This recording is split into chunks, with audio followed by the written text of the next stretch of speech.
আপনি তো billing officer এবং বিলিং সিনিয়র অফিসার হিসেবে কাজ করেছেন। বিলিং অফিসারের এক্স্যাক্টলি দায়িত্বটা কি?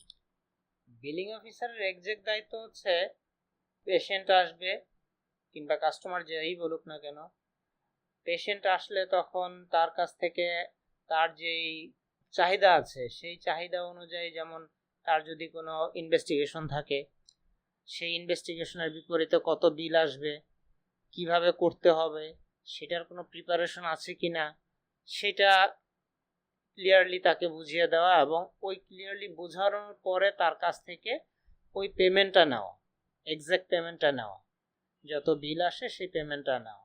আর তাছাড়া কনসালটেন্সি আছে, ডক্টরদের কয়েকজন ডক্টর আছে, ইনফরমেশন।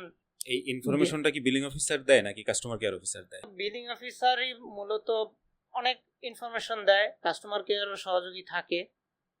কাস্টমার কেয়ারই ওইখান থেকে মূলত বিলিং অফিসারের কাছেই পাঠায়।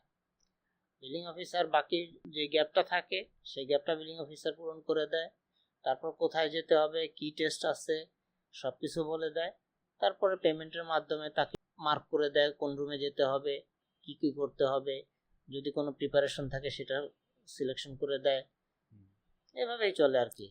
আর এটার মূল ব্যাপারটা হচ্ছে যে টাকা নেওয়া।